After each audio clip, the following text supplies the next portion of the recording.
What's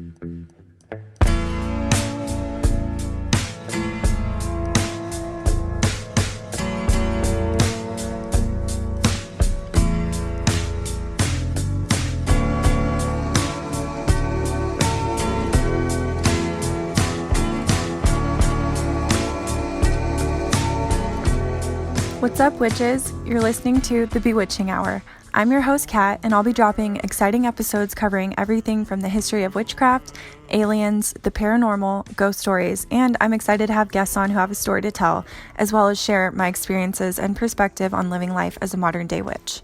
Grab your brooms, because it's about to get real.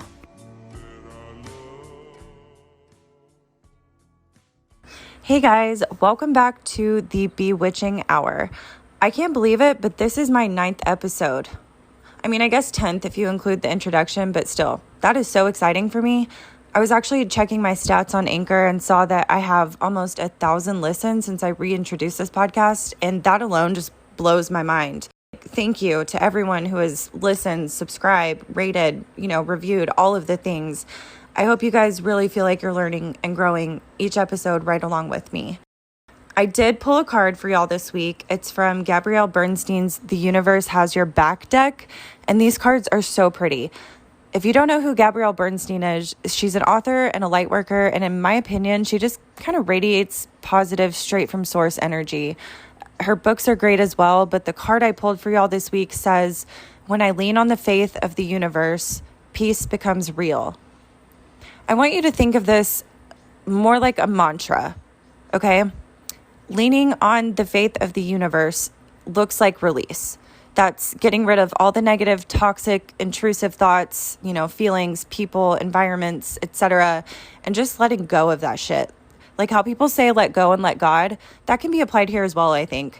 Whatever God looks like for you, if you're religious, spiritual, if you consider God to be source or spirit, if you don't believe in anything at all, just let go and let the universe do its thing.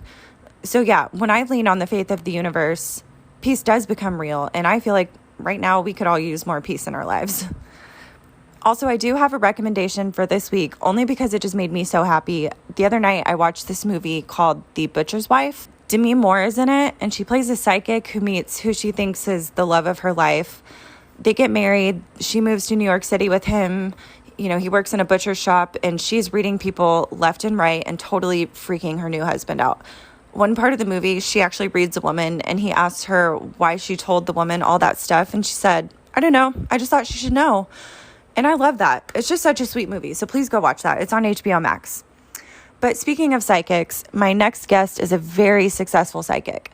His name is Ed Carlton, and he is a psychic medium from Charlotte, North Carolina. He's a father, a mentor, a teacher, an author, and from our conversation, I can tell he's just a phenomenal human. I am so grateful I got the opportunity to talk with him, and we are talking all things psychic, how to deal with being a medium, what it's like working with forensics and detectives as a psychic to help find bodies and stuff, ghost sex, which sounds like a blast, and I just really hope that our grandmothers are BFFs in heaven. I can't wait for y'all to hear this episode, so I'm going to shut up now and let you get to it. So I am here with Ed Carlton. Can I say world-renowned psychic? Sure, I'll take that. Okay, perfect. So really, I only know you, or really know of you. This is our first time ever interacting through Caitlin. Again, shout out to Stay Witchy, Caitlin Lee. She's amazing. She's connected me to the most amazing people so far. But tell me more about Ed. Tell me about you. So yeah, I feel the same way about Caitlin too. She is amazing. So first of all, let's thank Caitlin, I guess, for introducing us. Yes, absolutely. So I'm a professional psychic. I have been a professional psychic for over 10 years now. I consider myself an empath, and I've been an empath my whole life.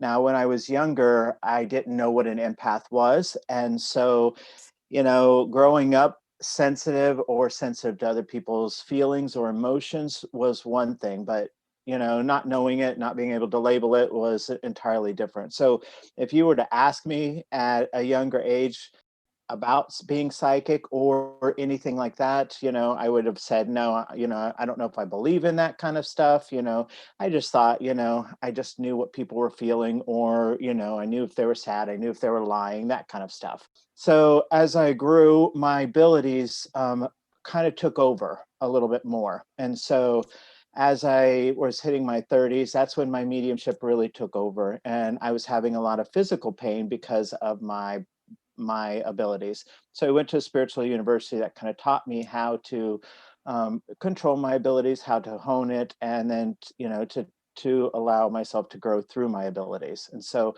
that was completely life changing. And I realized that my life was very difficult, being an empath, and I could help a lot of people. So that's when I decided I would be more of a teacher or mentor, and that's what my heart is. I love doing readings. I love mediumship. I've always been fascinated with the paranormal and the supernatural is what I call it, and so we'll go from there. Oh my gosh, I So cannot wait to talk to you about paranormal stuff because that is my life. Like, that is my life. that's what Caitlin said. Yeah. So you said spiritual university is like a college? Yeah, believe it or not, there are, yes, I didn't mystical know that was a universities. thing. Yes, they're all over. There's actually quite a few of them. There's one, my first one was out about 2, 3 hours out of Atlanta. The last one I went to just a couple of years ago because I love to train, I love to learn new things, and I love to be able to take it back to my students. So I just went a couple of years ago to a place right out of London. So Oh, cool. um, I know, might as well make the most of it, right? I mean, you get one life, right? That's right. And it's tax deductible Oh, for hell my yeah, business. even better. So, they have classes there. They teach all about mediumship or all of the, paranormal stuff. So there's all different kinds. They teach you about seances. They teach you about, there's a thing called a box, where you actually go in and you can see the ectoplasma on people, or the ectoplasma in the room come, with a special red light that actually shows ectoplasm, in the air. Okay, for the people that don't know what ectoplasm is, can you explain that?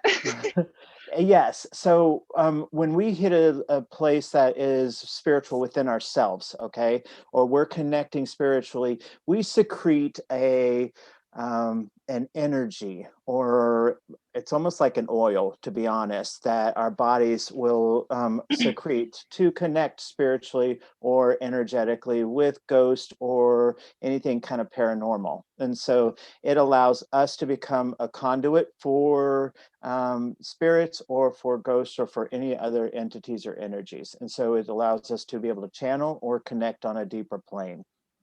Oh my gosh, where are the skincare gurus? Like, can we not extract those and use that as like facial oil? Can you imagine Well, like the people, how like amazing they would start to become? it is rather slimy, I'll be honest. If you've ever felt ectoplasm, when I first started doing readings, my hands would get so hot and slimy. And if you've ever had like a Reiki session or an energy session, or if you've learned it, a lot of people are like, my hands are really warming up. It's starting the beginning of the ectoplasma, being able to start to secrete, so to speak. That is so So, interesting. yeah. So when and how did you know that you had the gift of like mediumship and being a psychic? Well, my father, I was raised Catholic. So, I was raised Roman Catholic. So I didn't really know a lot about the spiritual world other than the religious part. So I really had to break all old paradigms of, my beliefs. And so, um, in my 30s, I thought I was a hypochondriac. I was getting very sick all the time. And this is where I could be in a room by myself. And my grandmother I say it was the first spirit that I connect with, because I would get symptoms of how she passed, and not knowing that I was connecting with somebody because it was more of a subconscious. I pick up symptoms of when somebody on the other side, I'm trying to connect with them. Usually I pick up symptoms of how someone passes. So I would start to feel like I'm having a heart attack or something along those lines. And so, it's just a way of connecting. It doesn't hurt, but in my 30s, not knowing that I was connecting with somebody on the other side, that's when it was like, okay, there's something wrong with me or something's going on. And that's when I realized that I was actually connecting, because I was starting to have what I call stories in my head. I would get information, or, know about their personality, or, it's kind of like having coffee with somebody. Whether you have a body or not, you just get to know somebody. And that's kind of what was going on in my head. And so it's quite fascinating. I've definitely had experiences with the feelings of, I don't even know if it's like necessarily how someone passed, but maybe something that they dealt with when they were here in the physical. I know that if somebody has had a heart condition or even anxiety, anything related to the chest, I will get pain there. Yes. I've definitely felt it in my kidneys. I feel it in my kidneys a lot, actually, especially after reading. It kind of lingers. Could you like explain that for me at least? Yeah, no, I believe it's part of the clairsentient, which is what we have special abilities. Just like we have human senses, we have spiritual senses, and we call them clairs. And clairsentient means feeling, and so we get feelings of other people. Now, a lot of empaths, are hypersensitive to feelings, and that doesn't mean just emotions, but other, in our physical body as well. And those can be very empathic energies. We'll feel things in our physical body that someone else is feeling.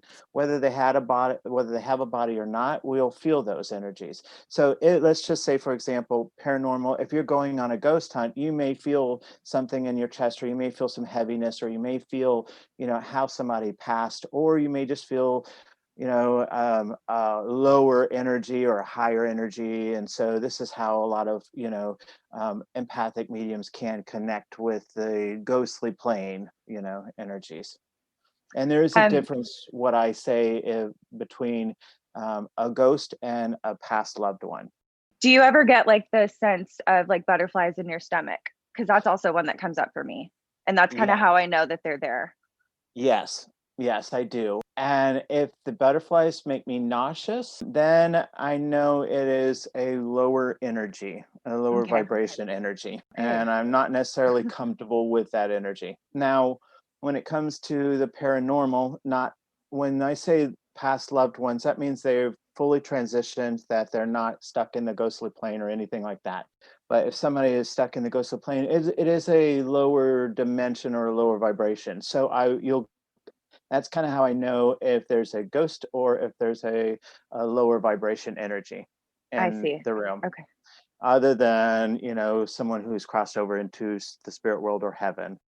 Yeah, if you have a ghost or anything like that, poltergeist or anything like that, you'll get some butterflies in your stomach, and that's where it's your spirit saying, "Look out, watch out for certain things." Like, don't open yourself up to this one. Like, this is not Or the one. or just when you're opening up, be cautious how much you're opening up. When you're trying to communicate, be cautious when you're communicating, and make sure you clear yourself, and make sure you don't bring them home with you or anything like that. It's almost just like a warning about, just like when you meet people, there's some people you're not comfortable with, and Yeah. that's a warning too. Have you ever brought a ghost home? Oh yeah, there's lots of hitchhikers. Oh, what's like, give me an example of one. What's like the craziest one that you've ever accidentally brought home? Well, ghosts are usually stuck energies, or they're energies that have not crossed over because of a particular reason. They haven't had time to process, they haven't had closure, or they just don't want to go into the light of fear of going into that light. So there can be stuck to an item, they can be stuck to a place, or they could just be roaming around. So they're curious, and everything in the world feeds, and so it needs something of an energy to cling on to. And so Hmm. it will, if it's not connected to a house or something, it will follow you home, so it's very easy for something like that to follow you home.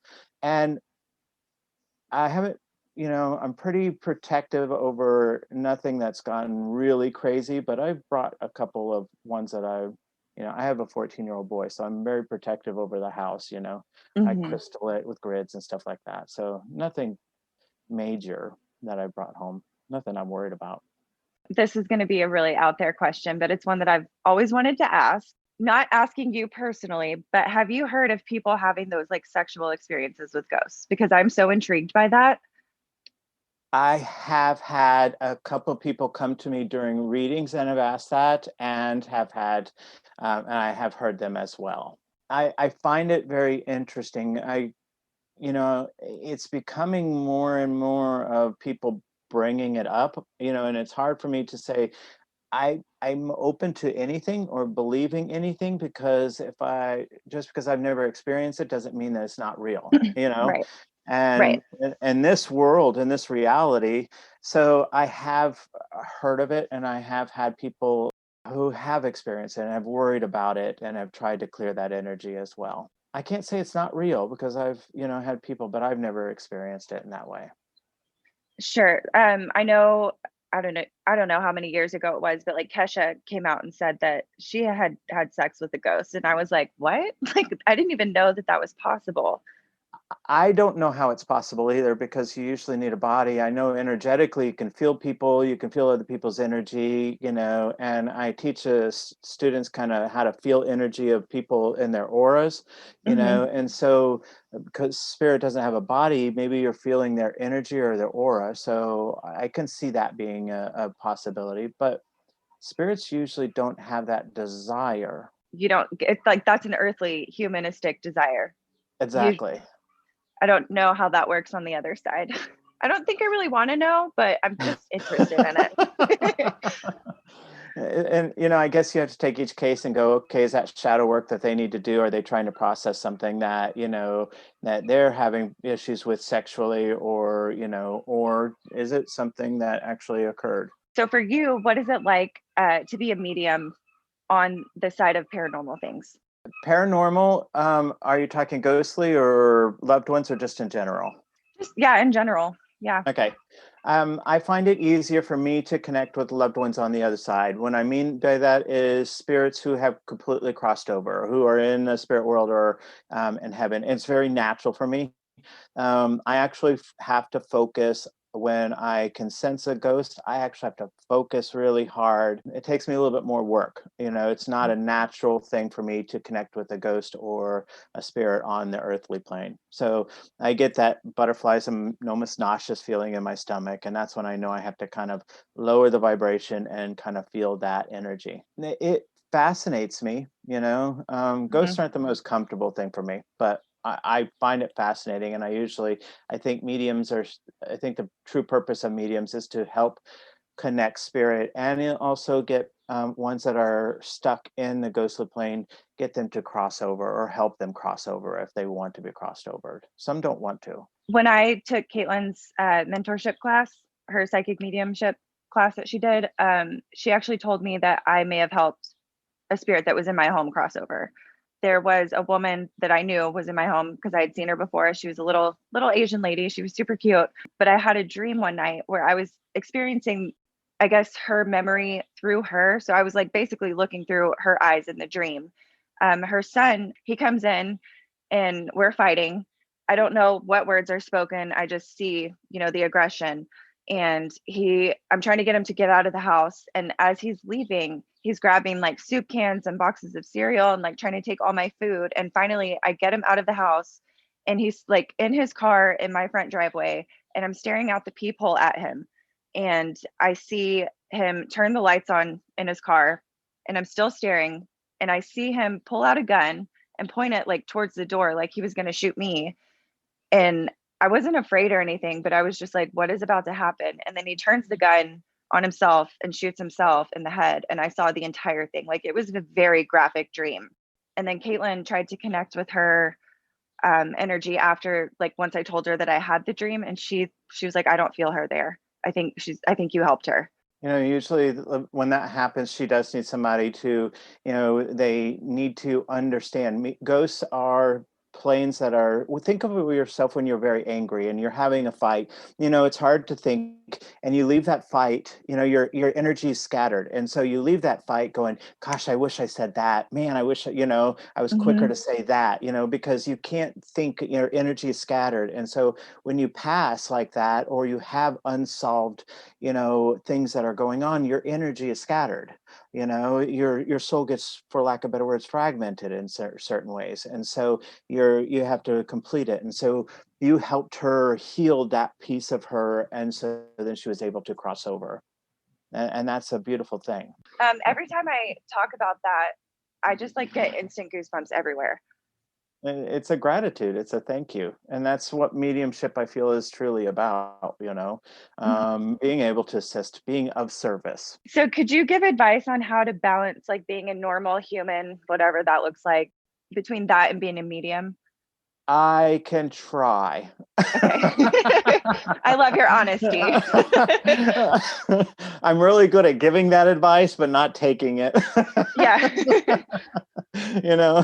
My poor family, I've been in a relationship for 23 years, and, we have a 14-year-old boy that we adopted when he was 5 months old. So, Oh, I have to say they're very gracious with me, but I think my work is my passion. It is a calling, and so it always comes first. And so and that is my biggest struggle, is my family, how much I love them, and what I feel like I'm meant to do. And so I'm always trying to balance it. And I believe trying to turn off your abilities when you are trying to be human, and create this on and off switch, so you can have a normal life, so you can go out and you're not bombarded. Because if you think about every single person that you cross by, everybody has at least one person that they know has passed. And so sure.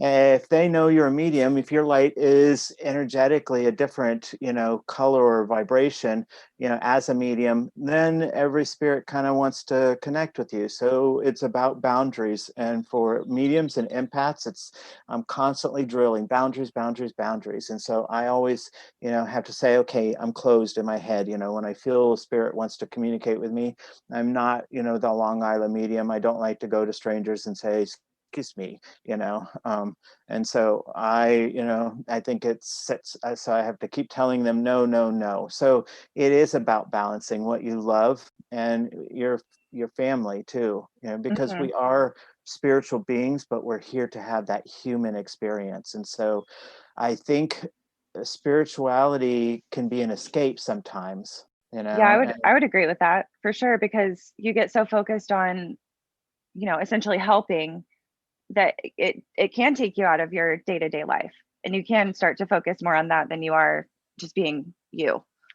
it feels more real, or sometimes it feels more you, or more natural, and you feel like you belong more into this plane. And so as the world is chaotic right now, it's almost like this is where I feel best at right now. And so Mhm. it's realizing that what needs us most is the world out there right now. Absolutely. And okay, that's a perfect segue into this question that I actually received from my brother. I told him that we were going to have this chat today, and he was like, I want to know. Not that he's a skeptic. And I will preface by saying he is absolutely not a skeptic. He's super into all of this, and he believes in it and believes in me. But he said, why, if psychics are so legit, did no one warn of the pandemic? Why was there not a viral mass post of a psychic being like, okay, guys, so I've seen it, and 2020 is going to be massively destructive, and like stock up on masks now, get ready for a quarantine period, things like that. Like, especially since this wasn't just affecting like one person or one city, one state, one country, like this was global, and no one knew about it, or at least they didn't come out and say that they knew about it. He wanted to know, wouldn't you think that if they did know, would be something important to tell people? Does that make sense? No, no, that makes perfect sense. And I don't think, I think a healthy skepticism is a good thing. I think we all have to have a little healthy skepticism, because we have to, as a psychic, we have to prove ourselves a little bit, because there are people that are not, ethical out there. So, and I appreciate that from your brother, because I think honestly, there were a couple people that, that did predict this. Hmm. But if 4 out of 5 dentists would have said it, people would listen. If 4 out of 5 psychics say it, people are still, apprehensive, because we're still trying to prove ourselves as a professional, Hmm. because there is that, legitimacy that we still have to earn, in society. Now, I know for myself, it is about consciousness. what we can see and what we perceive. We get this information, but our consciousness we can only translate what we can perceive. And what I Mm-hmm. mean by that is, I once had a client, and he was a bouncer at a female adult club. And for the life of me, I could not figure out what he did for a living. And I was like, I just can't get what you do for a living. I know you enjoy it. I could feel it, but I cannot consciously get it, because I'm a gay man, and a female adult club just doesn't come into my perception of life. And so that is not something that I would normally think of or view of. So our consciousness, has to be expanded as much as we possibly can, to be able to perceive this. So if we have a narrow mind or a narrow view, or if we are living in our world that our perception is so small, then our ability to receive or translate this information is going to be so small. Mm-hmm. In my life, I would never think about a pandemic doing something like this. I'm a kind of a naturally optimistic person, so I couldn't perceive about seeing something this big. And I know that for me. Now, I had a lot of clients come, in April saying, "You said I was going to work from home." And I was like, "There's no way," and I was like, "I did say that, didn't I?" And I had people say, "You said I was going to, lose my job," or and I was like, "I did," and I was getting a lot of that, but they didn't know how, or they were like, "No, I can't see that happening." And so I was getting that, but I couldn't get the concept of a pandemic, because my mind just doesn't naturally go to that spot. So it's Yeah. about the perception. And that's why we try to be as open, and we try and learn. And these things like learning about spirituality, learning about paranormal, learning about all of this as much as possible really helps us, so we can be and we can view, all of these things, and understand what they really mean. I don't know how, even if you are like the top tier, highest caliber type of psychic, I don't think that a pandemic, unless you lived in the 20s, is going to cross your mind, because I don't think No, any of us expected this, yeah. except for, the people that lived through the Spanish flu and stuff. I completely agree. And you could tell your brother that we're not quite done, that Mhm. this round is done, but we're going to have another something coming up in the next couple of years that's going to be a little bit worse than what we just went through. It Oh, may not be great. a pandemic, but it's going to be something that's going to rock this world pretty bad.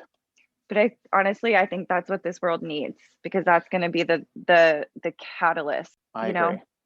To Yeah. get us to see the things that aren't serving the society anymore. Hmm. Exactly. So for newly committed mediums, what advice would you give to that medium that is trying to read a skeptic? Okay, so skeptics, are our blessing and our burden.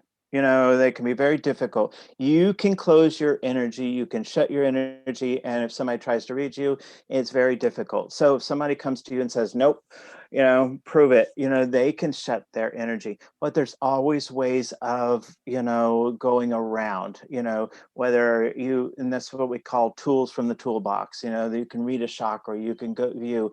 But I always say, ask them something that they love. Tell me one thing that you absolutely love unconditionally, whether it is a smell of coffee, whether it is something that just makes your heart smile. And if they can tell you one thing, it opens up their energy, and you're able to read more. Because when their heart opens up, it doesn't need to be personal. It could be the smell of coffee. Just, I don't drink coffee, but the smell of coffee just makes my heart smile. It Hmm. just warms your body. It feels like a warm blanket, and my energy just goes like that. And so for people, it's the same thing. If you can get them to tell you one thing, it will open their energy enough to get you. And it's like pulling a string. Once you start, you can, get more and more. Because if they're coming to you for a reading, they want to believe. True. That is true. They may not be ready, but they're there because they want somebody to prove it. They may not be ready, but yeah, you're exactly Yeah. right. since we have been in this pandemic and I've been forced to be in quarantine, thankfully I did go back to work, last summer. So I've been back at the office for almost a year now. But I got super into true crime. I think like everybody else on the face of this planet. What are your experiences with being a medium and true crime, if you have any?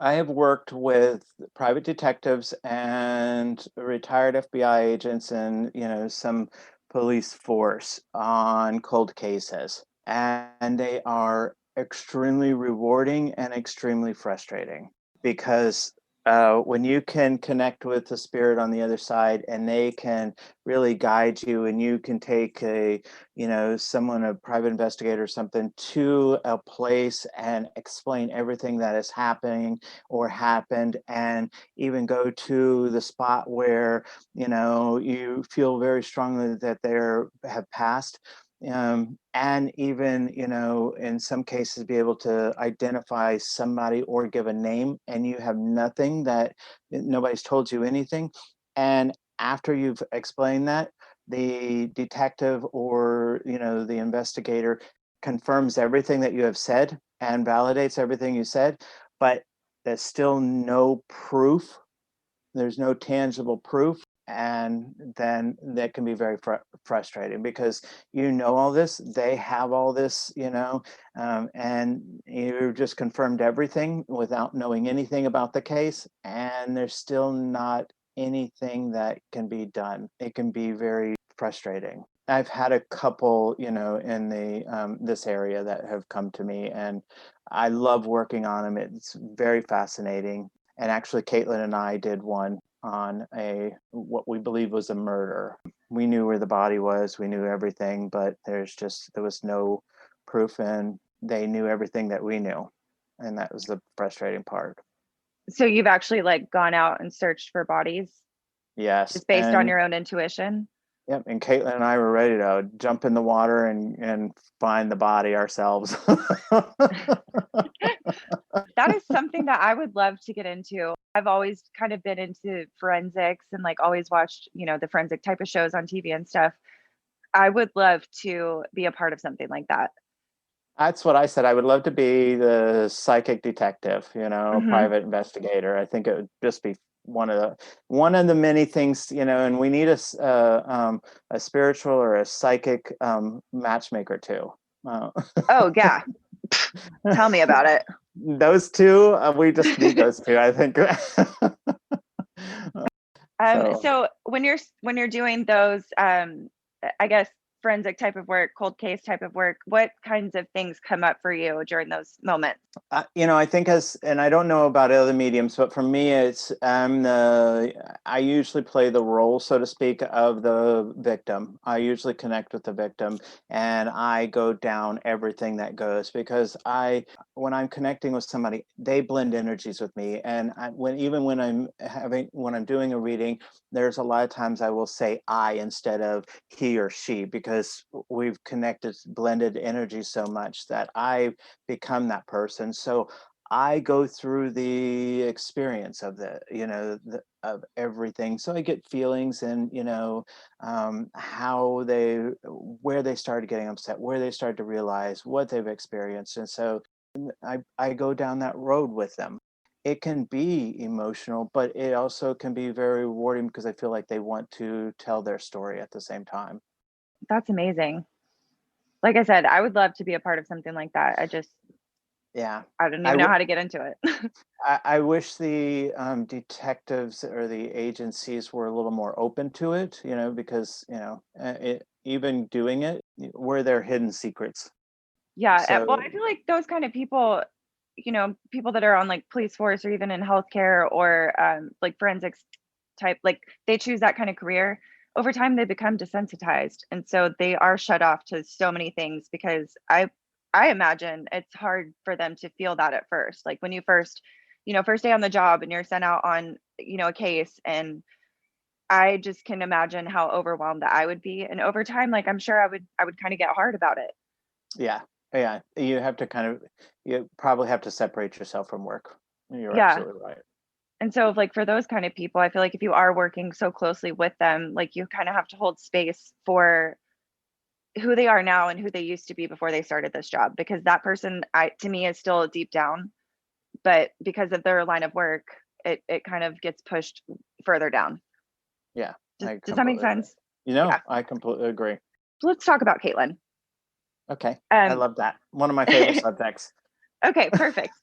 So, like I said, I know of you through her. Now I feel like I know you in a sense. How did you two meet? I actually had a seminar, or what I call a talk shop, about mediumship. And so it was just a group circle, and I talked about mediumship. And, I connected with a couple people, their loved ones on the other side. And after that, she emailed me or texted me and wanted to know about mentorship.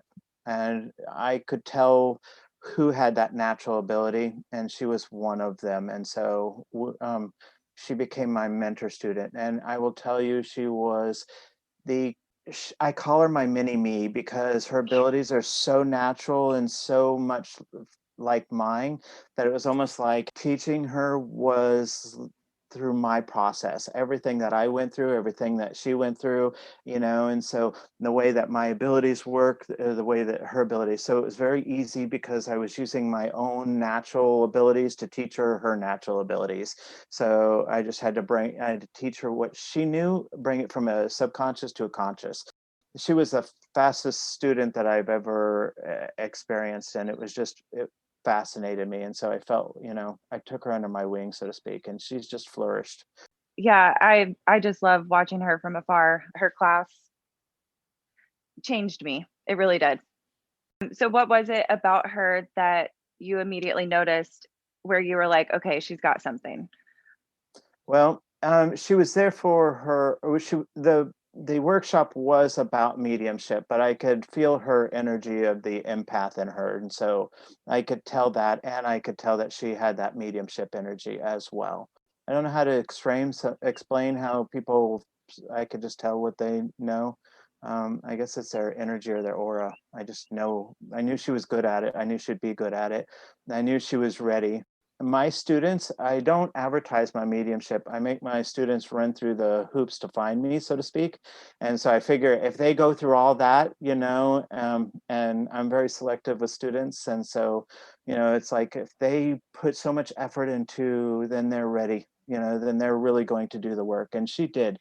She worked very hard, and she did a lot of her own shadow work and everything. And so it was very natural. She was very open, and she was very honest, and she didn't hide anything that she questioned. She brought it up, and that's what I really like. And my mentorship, it's interesting because I block so much, because like the first half hour is nothing but questions. What have you gone through? It's almost like therapy.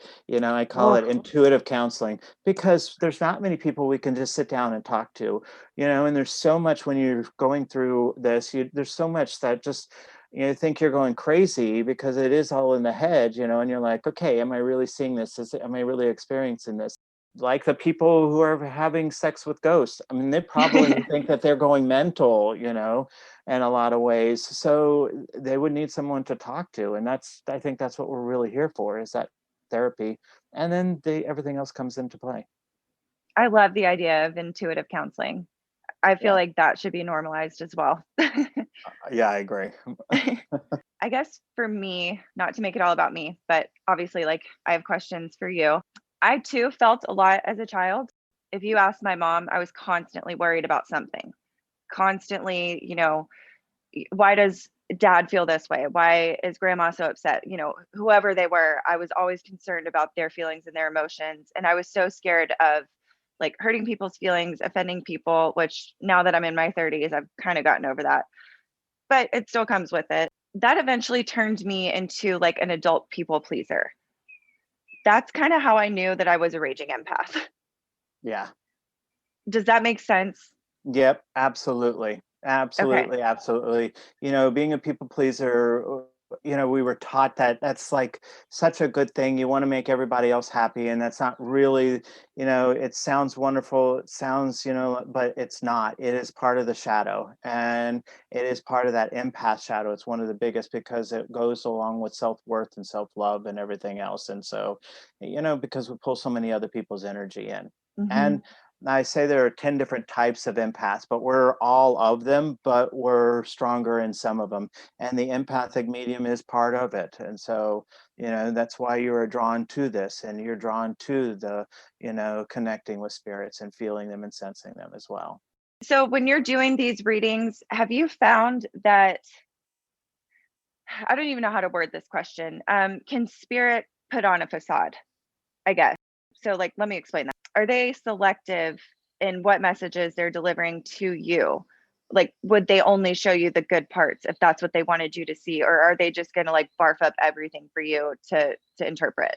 That's a wonderful question. Wonderful, wonderful question. I think they only allow us to see what we need to see, not what we want to see. And, there are a lot of times where, I will get a message about, let's just say, a girl comes in and she wants to know about the guy, she's dating, and maybe I see this is going out very well. Okay. And maybe it's not a long term, but all I know is that I see this is going well. Okay. Spirit's not giving me the full message that this is long term, just that it's going well and that, she's where she needs to be, not anymore the future, because that's what she needs now. Maybe she needs to believe that. Maybe she needs to heal from a broken heart. Maybe this guy is making her or waking something up in her that she needs right now. And she doesn't need to know if this is her forever person, but this is for her right now person. So sometimes spirit doesn't give us the full message because we don't need to know the full message, Mm-hmm. and that's what can be very confusing and sometimes even frustrating. Yes. So I did a reading a couple nights ago for someone's dad. He had just recently passed away. His dad reached out via a friend, and I was like, absolutely, I'll talk to you. I was trying to, without going into too much detail, just for privacy's sake, I was trying to explain to him why it happened the way that it did, and how, in a way, it was his last act of love. His dad was like, I don't agree with that. For me, I just, not that it made me feel shut down, but I was like, well, I don't really know what else to say. Like, I can only give you what I'm given. So maybe I'm not seeing the full scope. Maybe spirit is hiding that from me. Do you Or think that's maybe a possibility? it could definitely be a possibility, but you would feel that you would feel it in your body as an empath. You'd feel it in your body. You can tell when somebody's lying to you. It's a vibration. So if this spirit was telling you this, you'd feel that it was something uncomfortable in your body, or at least I do. I feel something Mhm. uncomfortable in my body, so I could tell that's not the full truth or something along those lines. But maybe he really believes it, and the father is not ready to accept that or can't see it as that, as that perception.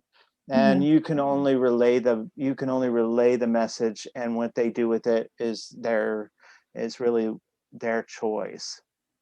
So this guy came through shortly after his passing. I didn't know him. I only knew of him through, a friend.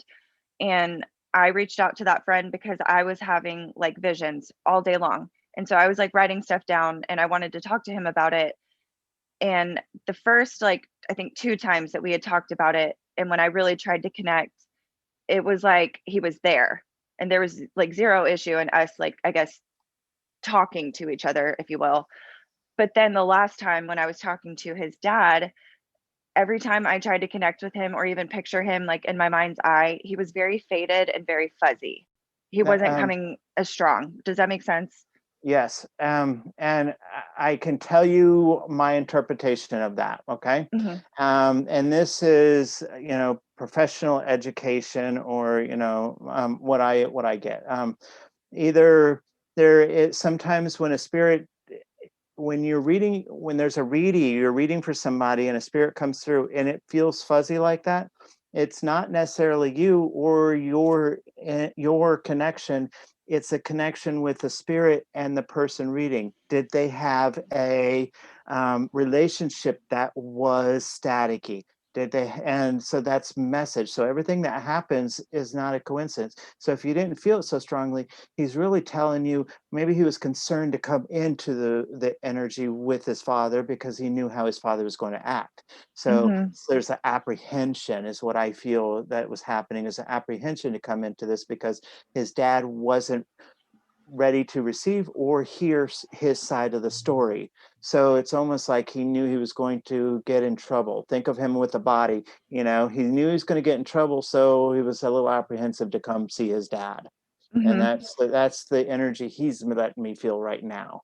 You know, the connection was real. The connection was very strong. It's just the spirit was nervous. And now you'll know that when you feel it, because, you know, he didn't want to disappoint his father, but Mm-hmm. he did. And so now he's trying to make amends and explain, but he also knows his father's not going to listen. His And father that's what I really, kept writing down. I kept writing, I wish I could explain, or the word explanation. When I talked to his dad, he was searching for those answers as well. yeah, I didn't get full clarification on an explanation, just, the desire to explain. yeah. And honestly, I totally agree and can see like your perspective. For me, because I'm like you, I'm endlessly optimistic. I was thinking, oh, okay, maybe he's coming through faded or fuzzy because he's closer to over there than he is to here in the physical. He was trying to give you the understanding of the relationship. Okay. Well, thank you for clarifying that. Yeah. I appreciate that. And I get signs like that all the time. I'm a very aware person. I'm a very like pay attention to detail type of person. Yesterday, I was driving and I'm behind a car. I was behind it basically my entire journey home. And it was an Arizona license plate that said tomorrow, like tomorrow. And so I was like, well, what do I have going on tomorrow? Okay, I got to work. Like, it's Cinco de Mayo. I'm doing this interview with Ed. What else is going to happen? So that happened. And like I said, Arizona license plate that said tomorrow. Tomorrow is how I took it. This morning, I'm driving to work, same path, not the same car, another Arizona license plate. And then I get stuck right as I'm turning, about to turn onto to the street where our office is. I see another Arizona truck. In words, it said James Alexander on the back of the car. And I was like, that's fucking weird. My middle name is Alexander. My brother's middle name is James. What does Arizona have to do with any of this? See, and that's the most frustrating part of it for me. I see these signs or things that I take as signs, and maybe like not everything is, but I'm also like, who am I to question? But I don't know how to interpret them all the time. You always ask yourself, what do I feel about this, and what do I think about this? Okay. And so you look at Arizona and go, okay, number one, take the logical, it's on a car, it's about moving. Arizona is a state. So is somebody moving, or are you moving forward to something, Mhm. and then you say, okay, is either one of us moving, or is either one of us planning on moving, and that kind of thing. And so you go from there. And so that's like the first indication. So you start thinking about that. And then you go, okay, Arizona, the place Arizona. How do I feel about that? How do I feel about Arizona? Do you have an Yeah, opinion about Arizona? no, no, Yeah. I've never been. I know it's hot as hell there and they have like lots of cactus. Other than that, like I'm pretty ignorant about Arizona. Yeah. So, sometimes we have different feelings about, places that maybe you want to go there, or you're feeling a good feeling, and so maybe there's some sort of calling to Arizona for some reason. Okay, I did do a little bit of research prior to this interview. You wrote a book. Can you I, tell me more about your book? I did. Oh, it's beautiful. Okay. I Got a big love, feather okay, on it. It's I called got a the big psychic. feather on me. Ah, I love that. It's called the psychic medium within. And, in the spiritual world, when you start really going down a spiritual path, you go down that path of enlightenment, you hear constantly journal, journal, journal, journal. And I'm not a Hmm. big journaler. So I did decide I was going to journal. So I journaled a little bit of my story, and, journaled a little bit about my spirit guides. I journaled a little bit about being an empath. I journaled a little bit about mediumship, and so on and so forth. And I realized, as I'm in meditation, I got this big, clear, message that I had written a book and that I should look at my journals and really kind of fine tune it and throw some classes in there. So, my book is like the first part is about my growth as an empath, my story. And then like the next chapter is, so what is an empath? Identify as an empath. And so it's like a class for the person who wants to read it, and maybe they identify as an empath. So it gives you tools on how to know you're an empath, characteristics, what you can do, the blessings of it, how you can become whole, what your abilities can be, and how to hone them as an empath. And then it goes into like my psychic development, my story of my psychic development. And then I have a part of my psychic development, class in there. So it gives you exercises and teaches you how you can hone your own abilities. So it goes on a little bit. So it has a little bit about the way and the connection, so you understand my story, but also a way you can grow with your own abilities. And so that's what I wanted to make it, not just about me, but how can I connect with you so you understand me, and but more of how can I help you understand you through me, I guess. Uh-huh. And So so how long did it take you to write that?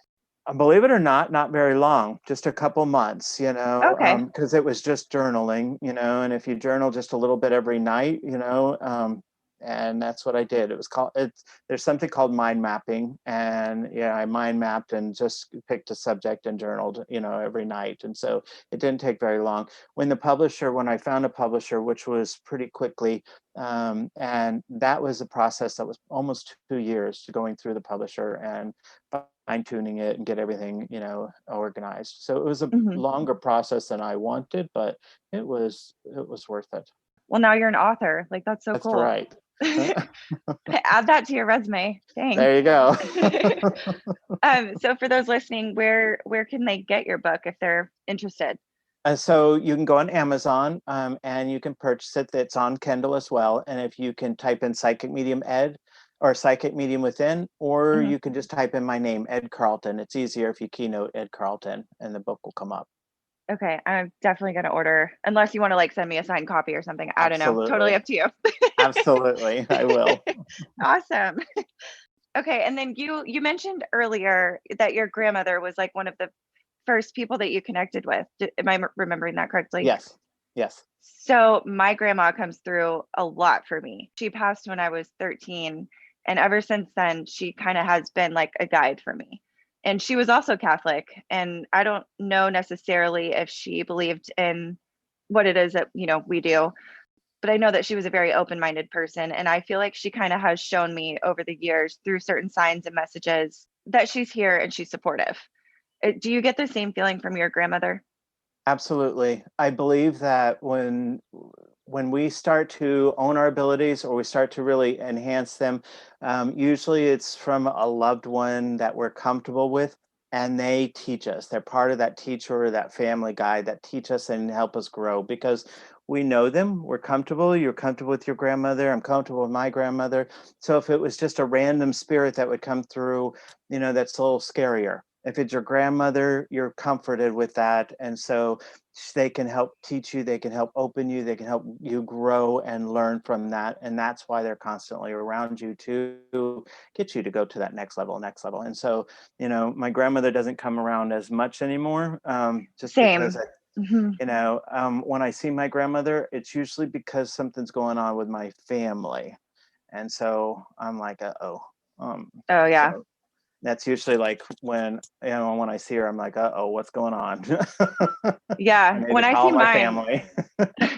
when I see mine, it's not like necessarily, I don't tie her to like negative things. I just always feel so supported, and like something, not something big, but something significant will happen like shortly after.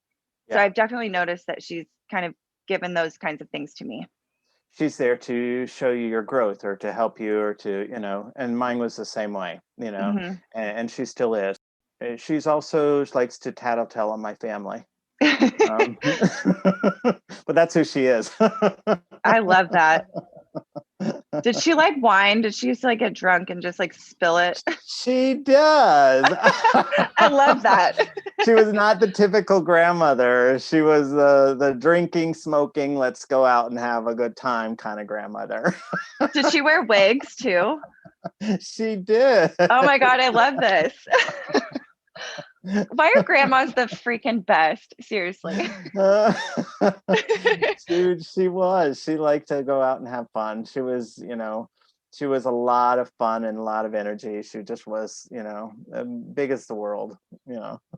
She lived most of her life in New Orleans, so Shut up. That's where my grandma was born and raised. That's where mine was too. So okay, what did she go to St. Mary's? She did, and Stop she worked it. there for a little bit. Holy she worked there for a little bit. Okay, I'm like about to pee my pants. What? Okay, that's crazy. What I don't even know what year my grandma was born. Do you know what year she was born? Oh gosh, I don't. I wonder if they knew each other. How wild would that be? I will have to ask my mom. Back to you. What services do you currently offer? Are you doing any sort of classes soon? I know you kind of have like a vetting process, but like what's going on? So we're now doing in person again. So we're doing in-person reading, in person or virtual, we're doing healings, energy healings. I have a sound healing that I do once a month. Classes, not so much right now. We're still working on growing and getting classes back up, because of the pandemic. Probably in the next couple of months we'll start doing those again, but kind of limited our large areas. Sure. Do you do like Reiki of any kind? I do energy healings. I've learned Reiki. I've taken Reiki 1 and Reiki 2, but I don't consider my energy healings like Reiki because even though Reiki is an energy healing, mine is so much different, and I have a John of God crystal bed as well, which is a crystal light healing bed, which is a lot of really neat, very fascinating. Whoa, explain that. I've never heard of that. It's a light frequency bed, and so they have Bogle crystals, and they line up on top of you. So you're laying there on your back, and there's crystals that connect with your chakras, and so they vibrate and they blink, and they have a filter, and so they're the highest quality crystals that you can buy, and they're cut underwater at a very high frequency, so they hold a lot of energy. And what they do is they open up your aura energy, and it allows you to clear any blocks or any energy that is stuck, and so it's really fascinating. It's really Wow. wonderful. My Yeah, visions under there, just like they're fascinating, Technicolor kind of thing. I love that. Like Fantasia type of stuff. Very much Fantasia. Love that. I say rainbow, unicorns, pooping rainbows, that kind of stuff. Really just fascinating stuff. That's awesome. So if people are interested in, I guess, booking with you or like finding out more about your services, where can they find you? So if they are looking to find out more about me or Caitlin, they can go to our website, www.psychicmediumed.com, or you could find us on Facebook or Instagram, Psychic Medium Ed. And Caitlin, stay witchy. I always talk about her. So. Oh yeah, yeah, and she's on mine too. So. Oh, perfect. Yeah, all of her information is on the Psychic Medium Ed because she's part of the Psychic Medium Ed team. I'm not going to ask you to read me. That's all the questions that I have. I do just want to ask, without asking you to read me, are you picking up on anything at all? I really wasn't paying much attention. I know you are in Texas, and so you've been there for a while. I'm not sure you're going to be staying there. You kind of feel like you're just there, and your life has been on hold for a little bit too long, and you're ready to, make some moves and changes and stuff, So I think the stuck energy that you've been working on is finally starting to dissipate and move, and you're starting to, so you'll see a lot of changes in this year, and that's a good thing for you, I think. Yeah, definitely. I have definitely focused on doing the work. I'm so thankful that you were able to do this. Oh, thank you for having me. I appreciate it. Thank you for listening to the Bewitching Hour podcast. Again, I'm your host, Kat, and you can follow me on Instagram at Kat Alexander with 2 R's. You can follow the Bewitching Hour's Instagram at Bewitching Podcast. And please, don't forget to rate me 5 stars and leave a nice review. In perfect love and perfect trust, until next time. She was just a wish. She was just a wish. And a memory is all that is left of her now. Lightning strikes, maybe one.